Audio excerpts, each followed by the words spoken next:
to the Chicago Tomahawk. I'm Mike, and I got my live mate Matt with me. And today, we're going to go over the last 3 games from the Chicago Blackhawks. And I'm going to start off with the first game, the Wild lost 5-1. And that one was a pretty rough game. It was... there really wasn't much from that game that you could take from a positive. Normally, the Hawks have been giving 2 good periods. In that one, it was just a flat out bad night. Kirby Dach seemed to play with some pep in his step, though, was noticeable. And Marc Andre Fleury gave up 4 goals and was pulled. I think he was just a little bit overworked. They're practically putting the whole team on his back, some nights, and he's having to carry them. And, I think that he just needs a little bit of some time off. Lankinen came in and he played well, so I think that's a really good plus. He could have came in and gave up another 4 goals and it could have gotten out of hand. But I thought that he played really well, and he did what was asked of him. And to be honest with you, other than that, there really wasn't much to talk about from that game. Matt, what kind of stood out from you from that first game versus the Wild where they lost 5-1? Nothing good. I think the Kane move and the Kane pass to Strome was probably the only good play of that game. And the goalie on the other team, I forget his name, but he's kind of stumbled and made Dylan Strome's goal a little bit easier. But other than that, that was it. It's one of those games you just want to forget. And I did like the fighting. To be honest, I like the Hawks kind of answering, like, hey, we're getting killed. Let's get these guys prepared for tomorrow and show them that we're not going to get pushed over. Yeah, I agree. And to be honest with you, throughout the season, the Hawks have not lacked that. In the past, I would probably say 3 seasons, the Hawks have, somebody who could push or, kind of bullied a little bit and nothing would happen. Kane would take a cross check and there wouldn't be an answer. And there's none of that this year, man.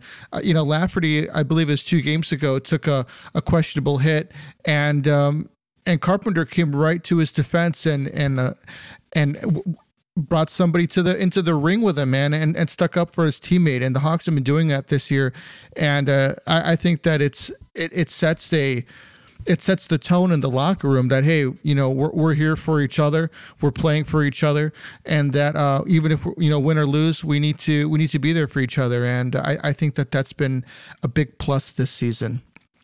So moving on to the next game, the Blackhawks lose again to the Wild 4-3, except in this game, it was much more respectable. The Hawks actually played a really good game, other than, losing in the very end, which was a heartbreaker. But Lankinen got the start, and he stood on his head, to be honest with you. It was a good sign because he hasn't played much this season. It's good to see that he's coming along. His time with Fleury looks to be a positive, and you were mentioning this, I believe, in the last podcast about, maybe the time that Lankinen has been spending with Fleury. Do you think that maybe, they're spending time, in the hotel room, or maybe he's just kind of following them around like a little puppy, or what do you think is going on there? I think from his practice habits, I think he's learning a lot. And even, sitting on the bench watching this guy, I think he's learning a lot from him. To be honest, if he didn't get hurt, I'm starting him for tonight's game against the Avalanche. That's how good he was. I would have sat Fleury again and said, hey, Lankinen, you're the reason why we got a point. You're going to keep rolling. So it's unfortunate he got hurt, but he's definitely learning a lot from Fleury, yes. Yeah, and at the same time, it's like, hey, MAF, you've been great for us. Just take a little bit of time to get your head right, and besides, we need to give Lankinen an opportunity.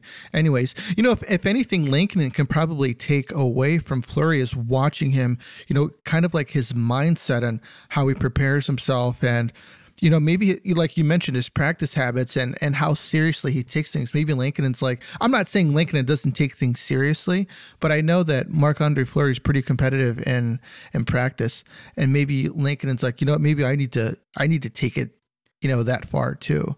So it's definitely different. Fleury's different. He's focused, but he's loose. Yeah. There's some goalies that are so weird, like in the warm-ups, they'll take their shots, they'll skate over to the side, put their head down and not say a word, or, be goofy with teammates. Fleury, he stays all the way out there, and he's having shootouts with these guys. And usually the starting goalie doesn't do that. He leaves early to go prep for the game. And hey, man, it's worked for him. He's got over 500 wins in the league, and it's just some guys are different. I remember watching Eddie Belfour. I know he was kind of a head case. He used to have Chris Chelios fire pucks at him, just Chris Chelios, during the first like couple minutes of warmups, while the other guys were kind of just passing around skating. And it's like, wow, that's a lot. That's a lot of time for guys not shooting the puck and doing stuff. And Eddie's taking all that time up, but there's just different personalities, I guess. Yeah, maybe the guys didn't really give a shit either, because I mean it is Ed Belfour, and it's funny he'd only have Chelios had a pretty good shot though. Yeah, I remember I was a freak about it. I would watch him, and then I'd kind of want to do it while I was playing with a player, and he would he'd have Chelios just fire from the top of the circles. I remember he would do like 10 gloves, 10 blockers, and then the next session he would just do the right pad, left pad, and it was just so. It was just predictable. He was just a creature of habit. But Fleury is different. He's just a nut. He's out there just having a good time, loving, being a pro, and he still comes out ready to play every game. It's insane. Yeah, I really appreciate that about him. But Jonathan Toews over the past few games seemed to have taken a step forward and regaining his old form. Watching him from the beginning, it looked like he was able to keep up with everybody, but he wasn't really quite there. You could tell that he wasn't like quite back, quite right. And recently he seems to be, regaining his old form, and it's something that we need. Hopefully his scoring touch comes back. Have you noticed, like anything different about Toews, say from now than maybe 2 months ago?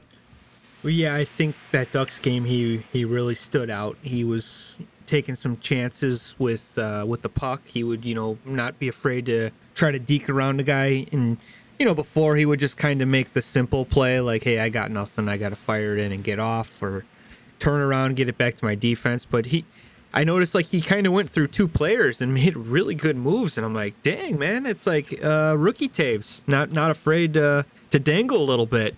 Yeah, but I think that Ducks game, he's kind of elevated the game a little bit. It's really good to see.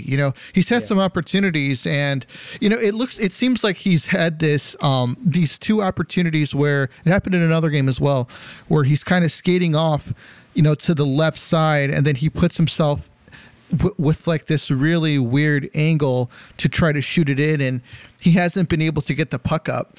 And maybe he needs to like practice that move of just shooting, going in that direction, and maybe lifting the puck up a little bit. Have you noticed that?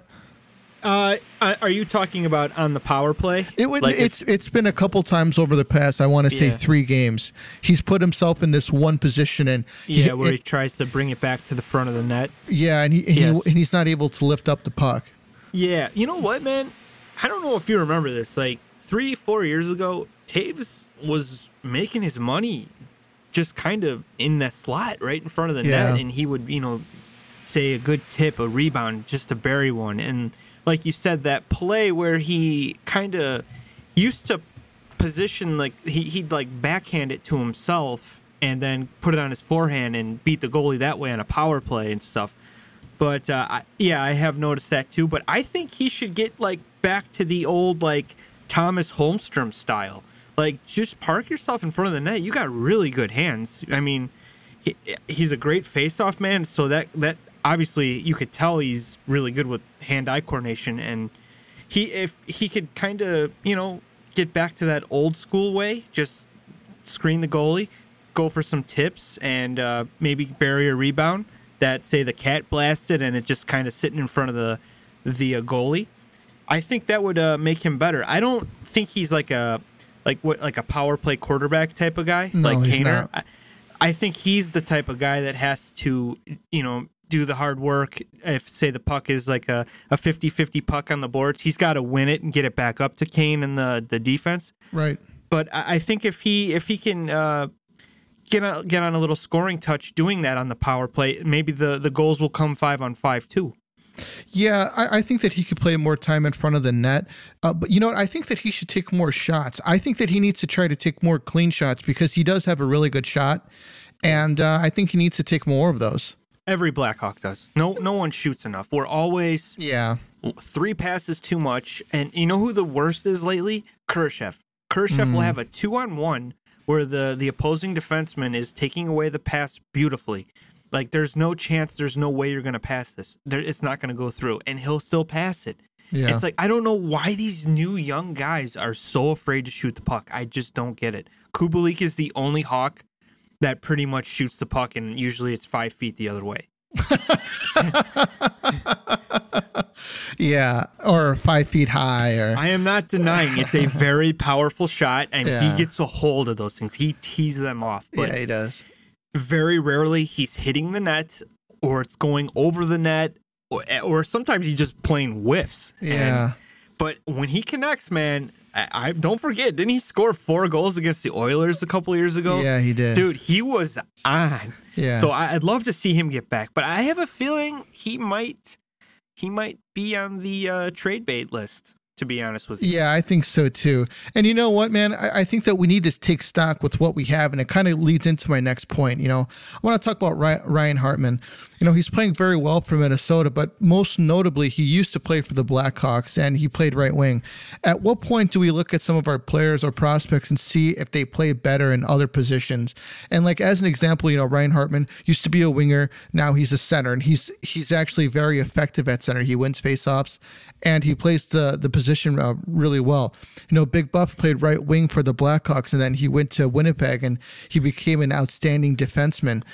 Brett Burns is another one. He used to play wing. Now he's a defenseman. Sergei Fedorov was a center. Then he moved off and played defense. You know, these are just these are just, a couple of examples, and to be honest with you, maybe I shouldn't have mentioned Sergei Fedorov because he was such an outstanding hockey player that he was able to play all of the positions. The only thing he didn't play pretty much was goalie. Yeah.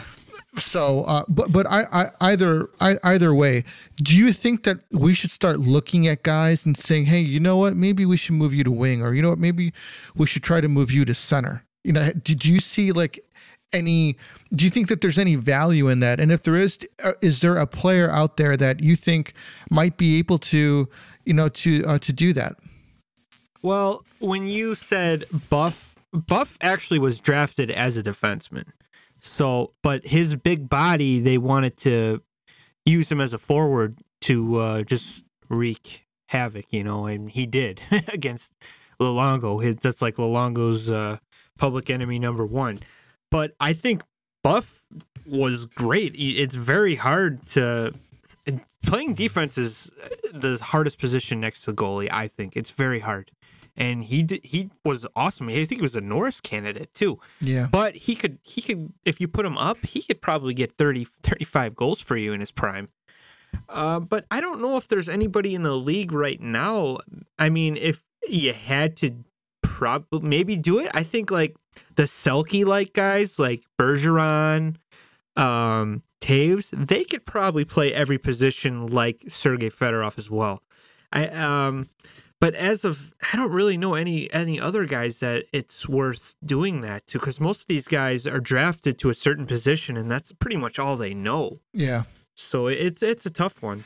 Yeah, I would imagine, we mentioned Bergeron and Toews, considering they're so good at the faceoff dot, I don't think they could be moved to another position. Do you know what I mean? Well, yeah, the faceoffs are too valuable for both teams. They've been like the number 1 centers for what, decades? Yeah, a decade now. A little over a decade. Maybe closer to 2. So, the Blackhawks, we've known them for probably the last little over a decade to have a bit of a run and gun style of play. Obviously, they haven't been able to do that for a couple of years. So as they are right now, what kind of style of play do you think that they should, probably implement? Well, this is too hard to answer for me because we don't really have a permanent GM and permanent coach yet. Sure. I think each coach has their own philosophy and styles. I'm not sure what King's philosophy is. I just think it's play smart hockey and don't make mistakes and make the simple plays. But like you said, now the new NHL is about puck possession and run and gunning. But I mean, if you look at the St. Louis Blues when they won, they were kind of like a grinded out team. I thought there's some, I guess you could say there's some superstars out there, but Ryan O'Reilly was a Selke winner. He played the game two ways, right? They had a lot of two-way guys, and it was a good playoff series against Boston because they're kind of the same. They're like St. Louis of the East, I thought. But that style to me is what wins in the playoffs. Like Tampa Bay, we know they're so top-heavy with talent, and they have the best goalie in the world. That helps too, but it's not going to last forever. But there's just with the Hawks, I would like to see like a balance. I'd like to see like your top players have the green light to play whatever way they want, and if obviously like the third liners, you want them to pretty much play like a dump and chase type of style, like where you're wearing down the defense, dump the puck in, make sure you're throwing the bodies on the guy, and just kind of make their life a living hell until like the top line guys get out, and in the third period, that's when you take over. They're worn out, and they're going to make more mistakes, and you're going to get more scoring chances. But like I said, once we get a coach, we're gonna see what kind of philosophy they're going to play and what kind of styles. Interesting. Yeah, I think that probably leaning back from the run and gun is probably in the best interest of the team as of right now. I think that. Because they need to shore up things defensively. And their defense hasn't been, as bad as it was at the beginning of the season. But the stronger defensive games that they have, it seems like those games they control the most. And they end up winning a lot of those games. I believe Derek King's like 14-10 right now, and that's not bad. I think that really good. I think that they've been playing well for him. And, just I would probably say a defensive system works good for them right now because their offense isn't scoring goals in droves right now. If they have guys that are putting up points, then I think that you can kind of lean it the other way a bit. But if guys aren't putting up a ton of points, you got to play defense. And the Predators are a good team to kind of emulate if you really need to, of not being top heavy with offensive talent, but being able to win games because you can control the game defensively. I mean, it's not pretty, but I mean, it does win games. Yep. Well, as a fan, what do you want to see? You want to see a 5-3, 5-4 game, correct? A lot of new fans want to see that, but there are some fans that just, I like the 1-0, 2-0 games. I'm boring. I like that type of hockey, but I mean, like, I always go back to Torts. You want wins, or do you want your star players to get like 30 to 40 goals and say like 80 to 100 points? I don't care about that. I care about wins and making the playoffs. That's me.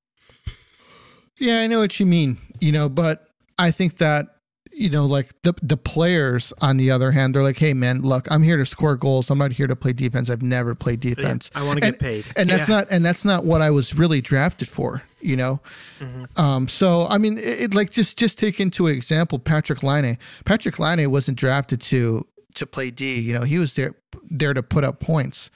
And I think that not in Columbus. I mean, when he was drafted in Winnipeg, I mean that the reason that he was drafted was to put up points, and I don't think that they would be asking him to play defense. They want him to score goals, and he's one of the reasons why Torts is not on the head coach of the Blue Jackets anymore, because it's not going to work for him. Right. So, like I said, once we get our coach and our GM, they're going to have to draft a team to whatever style they're going to play. So, say like we got like a Torts-like coach, we're obviously going to be drafting guys that are two-way players, responsible in their own end, and it could be boring, but it could be like Calgary Flames right now. Daryl Sutter, they're going to make the playoffs, I think. I think the Flames are going to be one of the teams in the Pacific to make it because of his style. Otherwise, that team would be not that great at all if they had their old philosophy, their old style. It just didn't work for them. Right. Just like they were, a season ago before they had them. They weren't contenders at all. No, they were terrible. They were horrible. And now look at them. I mean, they're a team to be reckoned with. So let me get into this Oilers game really quick. And then, this Oilers game, I wanted to talk about the Oilers. I mean, this Avs game, the Blackhawks lost to the Avs 0-2. They allowed 27 shots and put up 23 shots. Toews seemed to have been playing in front of the net more yesterday than he had earlier in the season, which is something we talked about a little bit, obviously, earlier in this podcast about Toews, where he can start making his money like he used to in front of the net and scoring some goals in there, albeit maybe some dirty goals. But he would be scoring nonetheless, and that would really help the team, especially when we're getting performances out of Marc Andre Fleury like we did tonight. I mean, he held the Avalanche to 2 goals, and a lot of people aren't doing that. The Avalanche are scoring about 4 to 5 goals a game, and that's pretty impressive. So the Blackhawks held the Avs to 2 goals, put up no offense. They had a few chances, but they just weren't able to solve the goalie. The Avs are consistently, man. I mean, when they're on, and when they've got their goalie and he's playing well, Grubauer or even their backup is playing well, and they're scoring points, they're winning games, and they're a hard team to defeat. But if they don't have everything going, it's somewhat of a different story. So the problem is that we're not getting enough offense, and it just can't be stressed enough. It can't be stressed that the Blackhawks are making either boneheaded decisions in their own end, like Gus did tonight when there was an open net. He passes it to the middle of the ice. There's nobody there, and the Avs get an opportunity to shoot on an empty net. And who blocks it? Our top goal scorer, Alex DeBrincat, blocks the shot. I can't say enough about the guy. He's been playing great defense, playing great offense. Obviously, he's in it to win it. He's trying to block shots. We need to cut maybe trim some of the fat off of some of the players that aren't producing and aren't really contributing in a way where the Blackhawks can consistently win games. And I think Gustafsson is one of them. Yeah, he plays great on the power play, but is that really why we are taking up one roster spot where we can have another player up that could be developing or bringing more value? Because I don't think that Gustafsson should necessarily be playing, say 15 minutes a night on defense, just to play on the power play. Yeah, he's got an $800K cap hit, and if we want him to take up a roster spot just so that he could play on the power play, I guess we're not spending too much money on him. But I just don't see it. I would rather somebody else come up and play. Kalynuk could have an opportunity to play in that position. Caleb Jones could be playing nightly, in that position. I'd rather have one of those two than having Gustafsson. But Hawks lost. They've lost their last 3 games, in a row. They're on a losing streak. They had a nice winning streak going. Now they're on a losing streak. It's painful because these are teams that they needed to win games against and to start climbing the ranks and getting some points, and they weren't able to. They got blown out by Minnesota, obviously, but other than that one game, they kept it close with 2 very, very good teams, and I think that's a positive to take away. That they are trending in the right direction. They're not getting blown out every single game. But, that's pretty much all that it is with the Avs. There isn't really much else good to say. They kept it close. And we'll have to see what transpires in the future. There's going to be a lot of games coming up. The Hawks seem to play pretty well when they have multiple games coming up. They don't have breaks. It seems when they have breaks, they come back and they're a little lackadaisical and they have some problems. But there's a lot of hockey coming up, like we mentioned before. And if they can go on a big run, they can.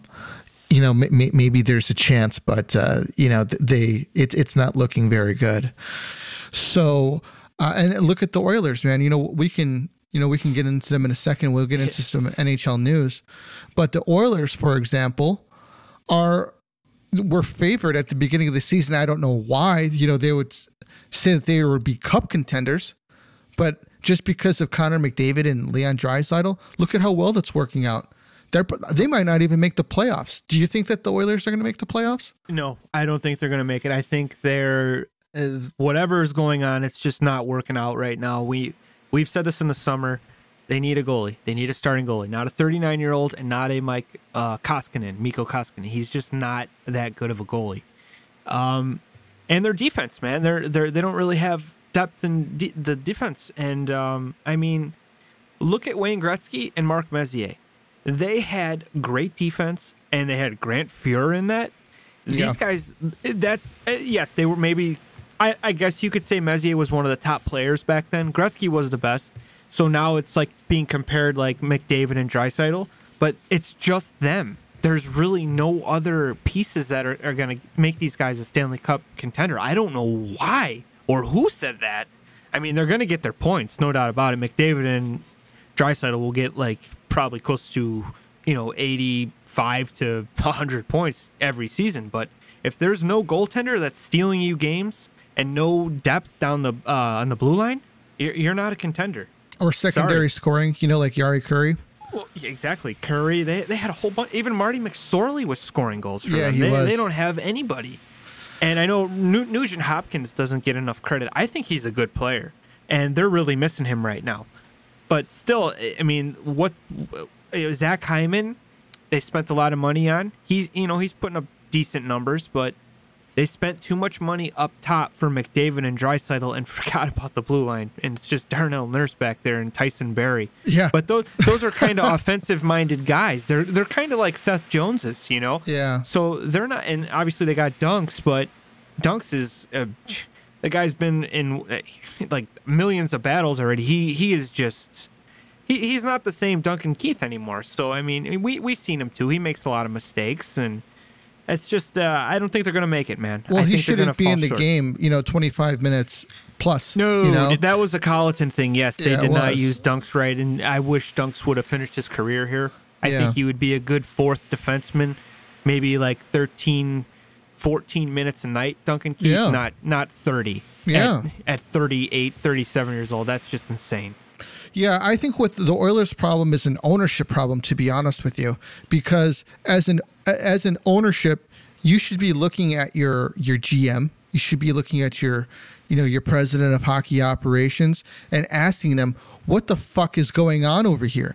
We have two of the best players in the league, and we can't win games.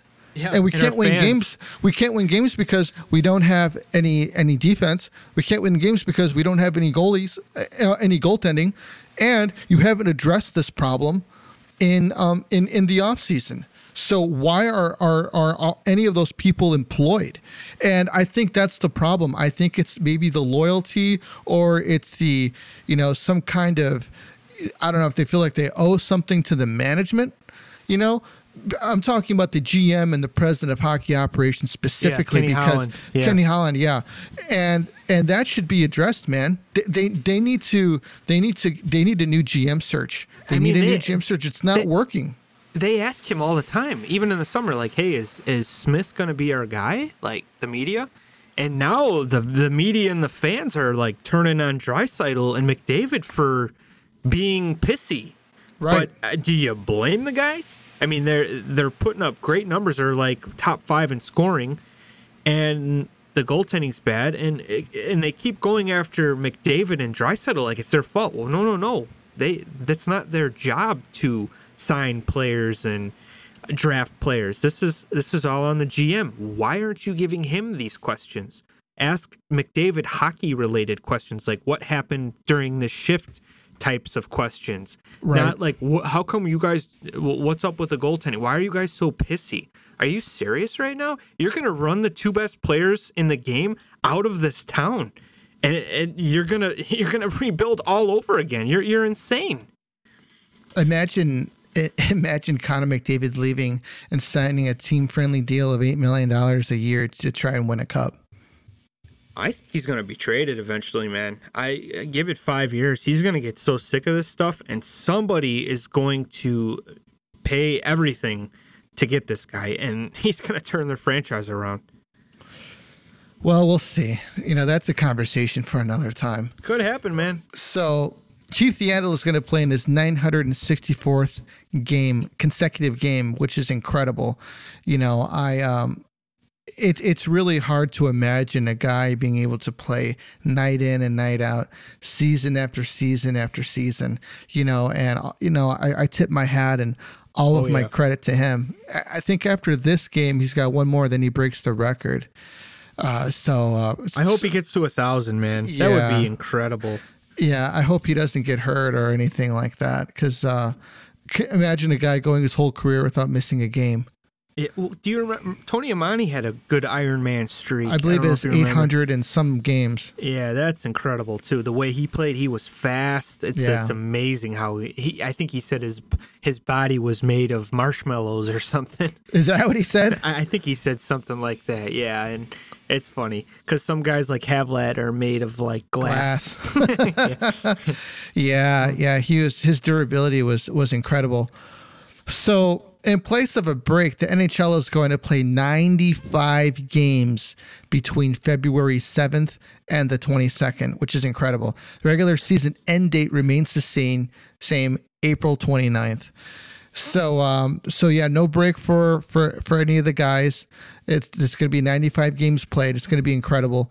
There's going to be a lot of games on TV. You know, I was saying on ESPN Plus, they were having 10 games on a night at sometimes. Who knows? They might have 20 games on a night. That's a lot, man. If I'm one of the players, you know, I'm skating warm-ups, I'm going to the red line and say, hey boys, can we keep it easy tonight? Maybe let's go 50% tonight, because we got 3 more games in the next 3 days. Yeah, they'll probably have like 16 games on. And they got rid of the taxi squad, so I thought that was kind of stupid. Yeah. Especially with all these games being played, you might want to have an extra, couple guys on standby. Right. Yeah, that was something I thought that they would keep till the end of the season, but apparently not. Yeah. So Bruce Boudreau has coached his 1,000th game as of Sunday night. And the reason I bring this up is because obviously he's found a lot of success. So what type of coach do you think the Blackhawks should try to consider? Give me two options. You know, like a young coach, a older coach. You know, what kind of coach? What kind of system are we looking for? You know, just really quickly. I think an AHL experienced coach, like with a good record, like he knows what's going on. Or somebody who has coached in the NHL and didn't really get that much of a chance. Maybe like an assistant coach on a successful team. Mm-hmm. You know, you see that a lot in football. Right. I think the NHL should maybe consider that. I don't like the first-time coaches that have zero experience. That doesn't work. I agree with what you've said before. It's kind of annoying to see these guys kind of on the merry-go-round, just... it didn't work out here for me. Oh, it worked out five years. Now I'm going to go try doing it here. And, you know, I am a fan of Torts, but I would like to see maybe a guy, like an assistant coach on a successful team, get a chance. Yeah, I agree. I like the idea of getting a guy from the AHL who's had success down there. And, you know, it's time to make the jump, you know. Yeah. And, but the guys with no experience, man, it's hard to get the respect from the guys in the locker room if you're just a few years older than they are, you know. Yeah. Well, and it's huge with the GM. I would say that the president, the GM, and the coach all need to be on the same page with the same playbook. You can't have someone arguing at the top, hey, this ain't working. You guys got to get like a vision, and hopefully it works out. Stick to it. That's why I think Eddie O would be a great president, because I think he would hire the right people, and I like him. I think he would be really good at it.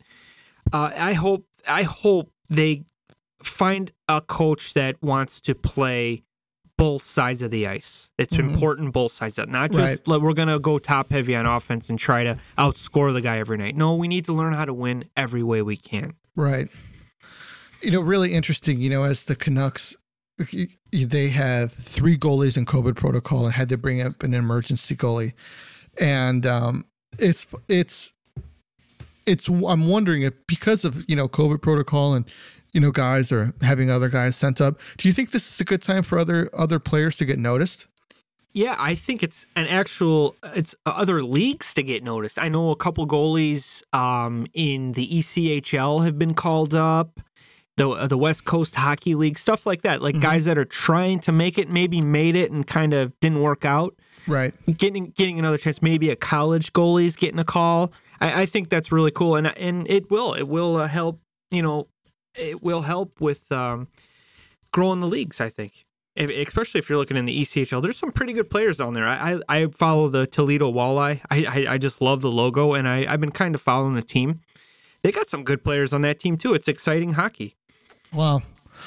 So Huberdeau is tied for most points in the NHL. You feel that he's not getting enough respect, and I will agree with you. He does not get talked about enough. He does not get talked about as much as, say Nathan MacKinnon, and Nathan MacKinnon's not putting up near as many points as he is right now. What do you think it is? It's Florida, and there's obviously a Stanley Cup winning team in Florida that will get most of the media there.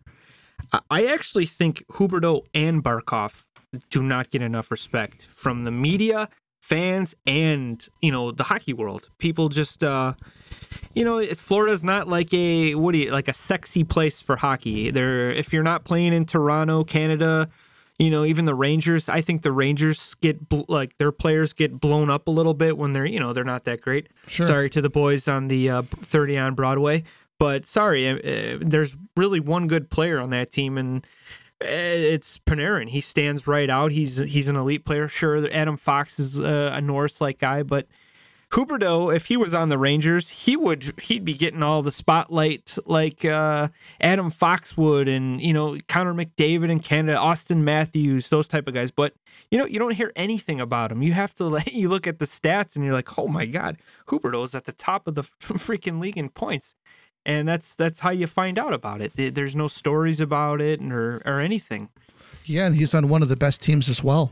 Yeah, the Stanley Cup could stay in Florida, but it could go to the Panthers. That's how good they're playing. Yeah.